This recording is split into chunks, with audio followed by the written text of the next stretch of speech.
নমস্কার বন্ধুরা, সীমাস কিচেনে আপনাদের সকলকে স্বাগত। আজকে ঝিঙে দিয়ে না, ঝিঙের খোসা দিয়ে দারুণ টেস্টি একটা রেসিপি শেয়ার করব। তাহলে আসুন কিভাবে বানিয়েছি সেটা আপনাদের সঙ্গে শেয়ার করছি। আমি এই রেসিপির জন্য 500 গ্রাম ঝিঙে নিয়েছি। ঝিঙেগুলোকে সবার আগে 2 থেকে 3 বার ধুয়ে নেব ভালোভাবে, কারণ এই খোসাগুলো আমি ব্যবহার করব, সেই জন্য 2 থেকে 3 বার ধোয়ার পরে এবার খোসা বের করে নেব। পিলারের হেল্প দিয়ে খোসা বের করে নিয়েছি। এই প্রসেসটা ছুরি দিয়েও হবে বন্ধুরা, আর বটি দিয়েও ভালোভাবে হয়ে যাবে। এবার প্রতিটা ঝিঙের সামনের আর পেছনের অংশ এইভাবে কেটে নেব। তারপরে কাটার পরে এবার এই ঝিঙের খোসাগুলো ছোট ছোট পিস করে কেটে নেব, যাতে গ্রাইন্ডিং জারে দিলে ভালোভাবে স্মুথলি পেস্ট তৈরি হয়ে যায়। আর এই যে ঝিঙেগুলো আমি রেখেছি খোসা বের করে নেওয়ার পরে, সেগুলো দিয়ে আমি অন্য কোনো রেসিপি আপনাদের সঙ্গে শেয়ার করব। এবার কাটা হয়ে যাওয়ার পরে খোসাগুলো গ্রাইন্ডিং জারের মধ্যে দিয়ে দেবো, ঢেলে দেবো। সঙ্গে দিয়ে দেবো 7 থেকে 8 কোয়া রসুন আর 4 থেকে 5টা কাঁচা লঙ্কা। এবার সঙ্গে একটু জল দিয়ে এটা পেস্ট বানিয়ে নেব।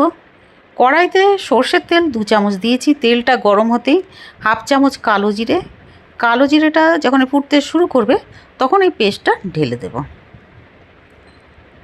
পেস্টটা ঢালার পরে মিডিয়াম ফ্লেমে এবার নাড়বো, বেসিক্যালি ভাজবো। রবিবারের দুপুরে অথবা যে কোনো ছুটির দিনের দুপুরে গরম গরম ভাতের সঙ্গে, ধোয়া ওঠা ভাতের সঙ্গে খেতে দারুণ লাগবে বন্ধুরা। একবার বাড়িতে অবশ্যই বানিয়ে ফেলবেন ঠিক এইরকমভাবে। এবার ভাজতে ভাজতে দেখুন কালারটা চেঞ্জ হয়ে এসেছে, আর কমও হয়ে গেছে পরিমাণে একটু। এবার স্বাদ মতো নুন দিয়ে দিয়েছি। নুনটা দেওয়ার পরে আবারও নাড়বো। তারপরে দিয়ে দেবো সর্ষের তেল। স্প্রে করে দিয়েছি, যেহেতু এইসব খোসা বাটা, পাতা বাটা সবে একটু তেলটা বেশি লাগে। আমি যেহেতু কম ব্যবহার করতে চাইছি তেল, সেই জন্য স্প্রে করে দিচ্ছি। এবার তেলটা দেওয়ার পরে একটু নাড়িয়ে তারপরে হলদি পাউডার দিয়ে দেবো 1 চামচের 4 ভাগের 1 ভাগ। দেওয়ার পরে আবারও নাড়বো। ফ্লেম কিন্তু এখন মিডিয়ামে আছে, বারে বারে নাড়বো যাতে নিচ থেকে লেগে না যায়। 2টো কাঁচা লঙ্কা মাঝখান থেকে চিড়ে দিয়েছি। তবে বন্ধুরা ঝালটা কিন্তু আপনারা আপনাদের স্বাদ অনুযায়ী দেবেন। এই সব রেসিপিতে ঝালটা একটু বেশি হলে খেতে দারুণ লাগে, আর আমরা ঝালটা একটু বেশি খাই, সেই জন্য বেশি দিয়েছি। এবার নাড়ার পরে একদম লো ফ্লেমে 2 মিনিটের জন্য রেখে দিয়েছি, একদম লো ফ্লেমে। 2 মিনিট পরে ঢাকনাটা সরিয়ে উপর থেকে লেবুর রস দিয়ে দেবো, একটা লেবুর হাফ অংশ দেওয়ার পরে এবার আবারও নাড়াবো।